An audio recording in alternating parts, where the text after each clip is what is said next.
Hey, welcome back to Business 101, Introduction to Business.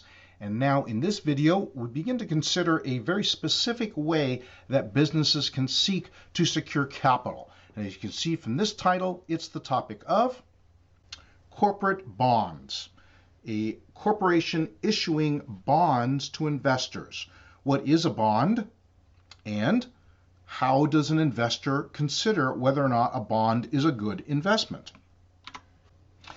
What is a corporate bond? Well, you can see there from the definition, it's a formal pledge, like an IOU, obligating the issuing company to make periodic interest payments to the investor, and then at the end of the maturity period, whether that's 3 years, 5 years, 10 years, whatever the term of the bond, then the company repays the entire degree of principal.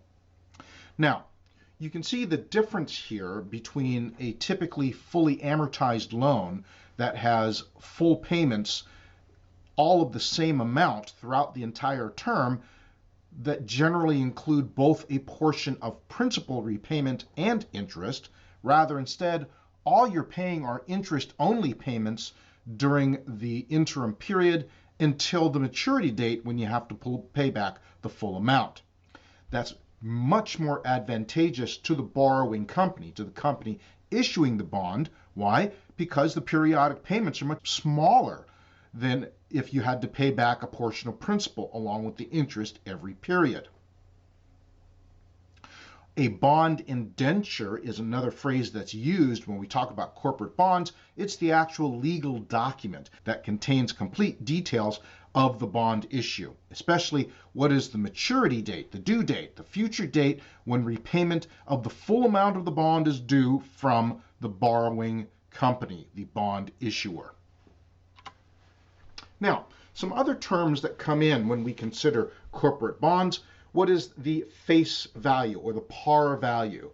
The textbook tells us the face value, the par value, is the amount of money that the bond buyer, the lender, lent to the issuer and that the lender will receive on repayment. And so if you purchase a bond, you are purchasing the bond for the face value. The default refers to what happens if a borrower, if the company fails to make payment when it's due.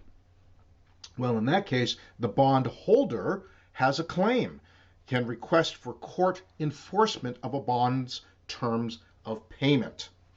That, of course, is what happens when things go bad, and it's one of the things that happens with bonds, especially long-term bonds. Well, 10 years, if you're buying a 10-year bond from a company like General Motors, 10 years is a really long time in the corporate world, right? And there's no telling what will happen to the fortunes of a company like General Motors over a span of 10 years, right? Will electric vehicles completely change the landscape of automobiles in the United States?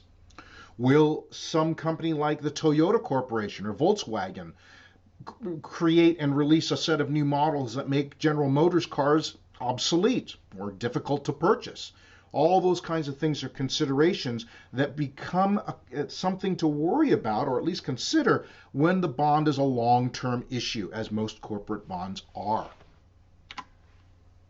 Now, we can run into trouble, and we've run into trouble here in the United States and around the world when we start talking about particular types of bonds like, as the textbook points out, mortgage-backed securities, which were bonds that were sold to investors.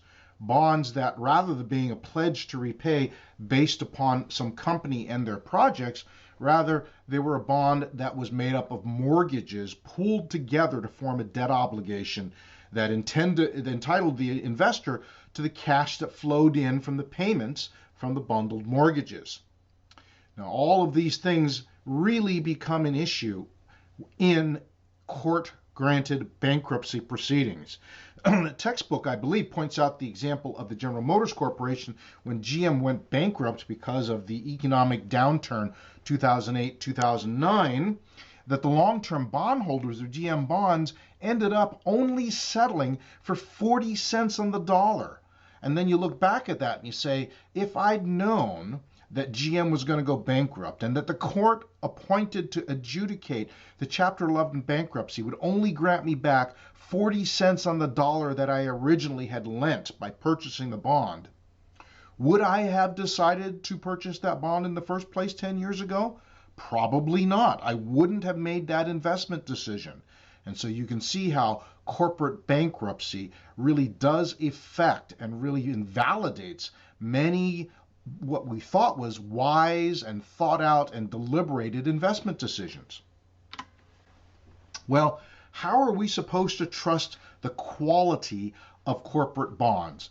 Well, typically, the quality of corporate bonds was expressed by who were supposed to be a totally objective third-party rating companies like Moody's and Standard & Poor's.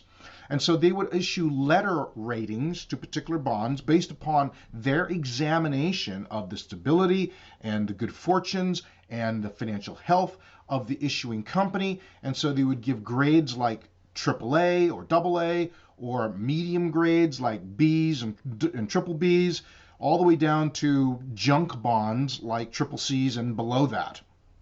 And you can see here that for decades and decades, the investment world relied upon the ratings of Moody's and Standard & Poor's in order to make what we thought were wise and deliberate investment decisions. What happened instead, however, was an enormous breakdown of the system, just a complete debacle, as we found out in 2008 and 2009, that particular types of bond issues, that being bonds that were backed up by mortgages, these mortgage-backed securities that had then been set up as bonds to be sold to investors. Those things were rated by the major rating agencies like Moody's and Standard & Poor's as AAA, high-quality, trustable securities, when in fact they were no such thing. Would we have made different investment decisions had we known those bonds, the real quality of those bonds? We probably would have. And that's not to say we wouldn't have had a downturn in 2008, 2009. It simply would have been significantly different than what we ended up experiencing as a result of that meltdown. Now, that's historical fact.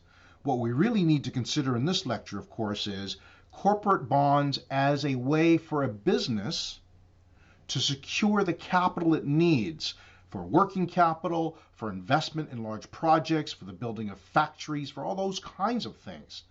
Bonds, corporate bonds, are still a very reasonable and good way for a company to secure the financing and capital it needs for its projects.